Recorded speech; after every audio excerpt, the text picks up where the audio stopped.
കളക്ടറേറ്റുകൾ, taluk office പരിസരത്തും land revenue commissioner office എന്നിവ കേന്ദ്രീകരിച്ചായിരുന്നു പ്രകടനങ്ങൾ. വില്ലേജ് ഫീൽഡ് അസിസ്റ്റന്റുമാരുടെയും ഓഫീസ് അസിസ്റ്റന്റുമാരുടെയും സ്ഥലം മാറ്റ മാനദണ്ഡങ്ങൾ പുനഃപരിശോധിക്കുക, പൊതുസ്ഥലം മാറ്റം അട്ടിമറിക്കാനുള്ള നീക്കം ഉപേക്ഷിക്കുക എന്നീ ആവശ്യങ്ങൾ ഉന്നയിച്ചുകൊണ്ടായിരുന്നു പ്രകടനം.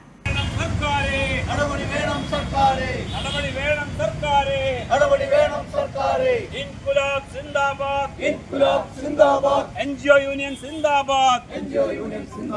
റവന്യൂ വകുപ്പിൽ താഴെത്തട്ടിൽ.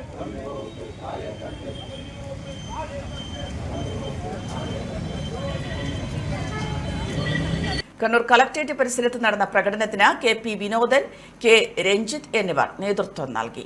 കളക്ടറേറ്റ് അങ്കണത്തിൽ നടന്ന സമാപന പൊതുയോഗം NGO യൂണിയൻ സംസ്ഥാന സെക്രട്ടേറിയറ്റ് അംഗം AN സുഷമ്മ ഉദ്ഘാടനം ചെയ്തു. ഈ പൊതുസ്ഥലമാറ്റ മാനദണ്ഡം പാലിച്ചുകൊണ്ട് നടപ്പിലാക്കാതെ അത് അട്ടിമറിച്ചുകൊണ്ട് നടപ്പിലാക്കുന്നതിന് ആവശ്യമായിട്ടുള്ള ഒരു നീക്കമാണ് ഒരു വിചിത്രമായ ഉത്തരവിലൂടെ ഇപ്പൊ കഴിഞ്ഞ ദിവസം പുറത്തിറക്കിയിട്ടുള്ളത്. 10/2 BFAമാരുടെയും അതുപോലെ തന്നെ OAമാരുടെയും റവന്യൂ വകുപ്പിലെ OAമാരുടെയും BFAമാരുടെയും സ്ഥലം മാറ്റം സംബന്ധിച്ച ഒരു ഉത്തരവ് പുറപ്പെടുവിച്ചിരിക്കുകയാണ്. 9/10/2024 വിവിധ സംഘടനകളുമായി ലാൻഡ് റവന്യൂ കമ്മീഷണർ ഒരു ചർച്ച നടത്തുകയുണ്ടായി.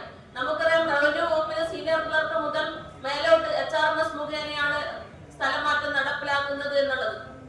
അതിന് താഴോട്ട് ക്ലർക്ക് മുതൽ BFA അതുപോലെ തന്നെ OAമാരുടെ സ്ഥലം മാറ്റം അത് മാനദണ്ഡം അനുസരിച്ച് നടപ്പിലാക്കുന്നതിന് വേണ്ടി സാധിച്ചിട്ടില്ല. അതുമായി ബന്ധപ്പെട്ട് ചർച്ച നടത്തുകയും എന്നാൽ ചർച്ചയിൽ ഉന്നയിക്കാത്ത കാര്യങ്ങൾ, അജണ്ടയിൽ ഇല്ലാത്ത വിഷയങ്ങള് തീരുമാനമായിക്കൊണ്ട് ഉത്തരവ് പുറപ്പെടുവിക്കുകയും ചെയ്തിരിക്കുകയാണ്.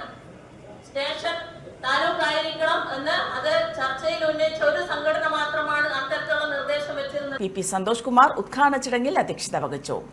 N സുരേന്ദ്രൻ സംസാരിച്ചു. പൊതുസ്ഥലമാറ്റത്തിന് മാനദണ്ഡം നിശ്ചയിച്ചുകൊണ്ട് ഉത്തരവ് പുറപ്പെടുവിക്കുകയുണ്ടായി.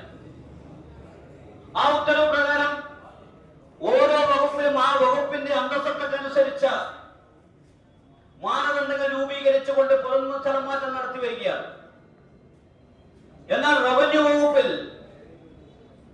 സീനിയർ ക്ലർക്ക് മുതലുള്ള അങ്ങോട്ട് സംസ്ഥാന തലത്തിൽ HRMS മുഖേന സ്ഥലം മാറ്റം നൽകുമ്പോഴും ജില്ലാ തലത്തിൽ ക്ലർക്ക്